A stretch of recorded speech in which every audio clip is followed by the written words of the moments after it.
Durianrider here with Cannondale lads. I'll show you how to do some paceline work. We'll get onto it. Stay tuned. So we've got team car pulling alongside, giving the lads a bit of direction. Everyone needs direction in their life. So the team car, Director Sportif, giving the lads some direction. What's going on this morning, etc. Very hot day. It was almost like 38 degrees Celsius already. It was maybe 10 or 11 p.m. a.m. in the morning. Very hot day. I was pretty knackered. This is in January, where I rode 6,545 kilometres. I just done like 260 k's the day before. I was pretty rooted, but thought might make some good GoPro footage. So I tacked on the back of Team Cannondale. They don't mind because they could see that I could ride a bike as well. But I'm going to sit on the back of the pace line just to give some footage. So you can see it's easy to crash. It's always easy to crash. These guys don't really use their brakes. What they'll do to slow down is they'll just sort of stop pedaling or soft pedal. Obviously, they will use their brakes if they need to, but you'll see them quite often. They'll slowly pedal or they'll stop pedaling. And that's just to wash off a bit of momentum. So you can see very tight, very smooth. The wind is coming from our left. So the riders on the right move up in the shelter, getting sheltered from the left of the wind. So you always want to ride according to how the wind is going. You can see here, cars parked in the bike lane. It's basically just survive. Just survive on the roads in Adelaide. But it's very good here. Very good training in Adelaide. Best training in the world in Adelaide, Australia. I don't think of anywhere in the world where you can have an event like the Tour Down Under. And all the pros love it here. They're just like, this is insane. Adelaide is the best cycling training on earth. Only place on earth you could have a bicycle race like Tour Down Under. I don't know of any other bike races where the hotel is the central focus for the whole week in the city. If you know, post it down below. So anyway, the pace line.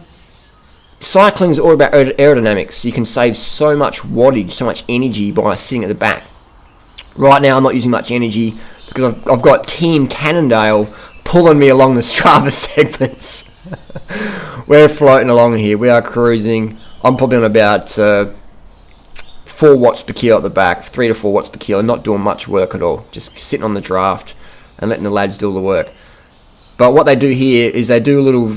Because a lot of these guys have had a bit of a holiday, start of the season, they're getting back into things. So by doing some team drills like this, you get that feeling, that neuromuscular facilitation, just the nerves firing by being in a pace line, being in a tight pace line. And we actually built the speed up a bit. They eased into it. And over time, the wattages kept going up and up and up and up. We are hooking along now. We are hooking along here. This is near the beach, outer harbour. See the cyclist on your left. Boom. See you later. Just got passed by Team Cannondale and Durianrider.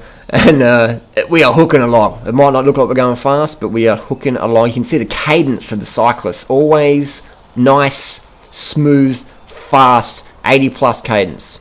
These guys are more probably like 90 to 100, 110 maybe even. That's just a more efficient way to go. You never, ever want to grind your pedals. If you grind your pedals, you're losing efficiency. You're losing power. You want to have maximum power for your effort. Otherwise, you're just wasting energy. So you never want to be grinding. Look at how the pros train. People will say, Harley, you spin so much. It's because I ride with professional riders so much over the years. And I've just been practicing my cadence. So you always want to have a cadence over 80.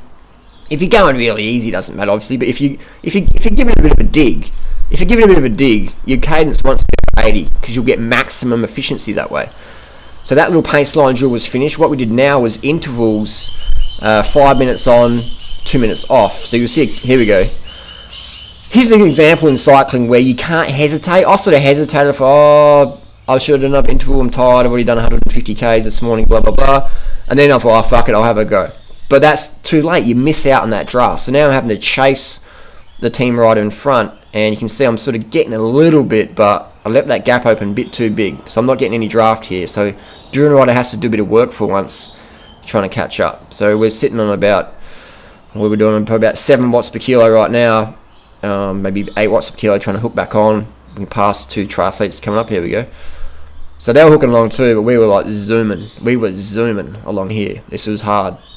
It's always hard work to catch a pro rider, but eventually I did, and we started the next interval. Cruise along here, Military Road. These guys are fit. I mean, professional rider, what I notice is that their mentality, they just fucking get it done. That's a big thing I've learned with training professional riders, Tour de France level riders, is just the mentality. Just harden the fuck up and do it. It's pretty much what I've learned. It's pretty cool. Because you see a lot of these guys aren't mega ripped this time of year or whatever, but their attitude, that's the one thing I've learned from pro athletes, pro riders. It's just the mentality, man. Just harden the fuck up and get it done. That's what really I enjoy. I enjoy that aspect of riding with these guys. Just how much they can push themselves, just how much they can push themselves. So this guy's still doing his interval, saying to the guys, come on lads, what are you doing? Another thing here is motor pacing. This is a skill the riders do to get used to sitting behind the team car at speed. There's a police car there just checking the clearances all right. Motor pacing, very dangerous. Very dangerous. Here's another interval we're doing along here. And what we did is we staggered the riders out. So it has a game of chasey, basically. You had to try and chase the rider in front of you, and the rider in front is trying not to get caught. So it's pretty cool. It's basically chasey on the bike. You have about a 200 meter, 100 meter gap, and you basically got to chase each other down or try and not get caught. Very good fun. Fucking hard, man. We are roasting here. Roasting, you can see the sweat glistening off the calves there, through the red light, bam, thanks for coming, don't have time to stop, got to go through training, cranking along here. That Cannondale team bikes for 2014, very light bikes, the Super 6 high mod with the SRM power meter. I think this time next year, Team Cannondale will be on the stages, because Cannondale cranks are nice, but you lose a bit of stiffness when you go to SRM. So I'm pretty sure the Cannondale team will be on the stages cycling power meter next year. It's only 14 grams versus 400 grams for SRM. Roundabout. Look at that tight line.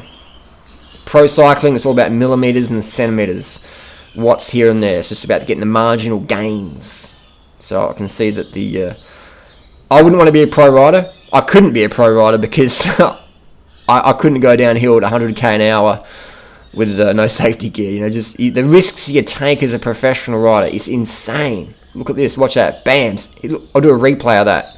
This is what I'm talking about. Professional rider, Tour de France level rider, almost crashes at 50k an hour. Look at that, hits the pedal, skids the back wheel out, doesn't even blink a fucking eyelid, keeps on riding. Harden the fuck up, people. Harden up.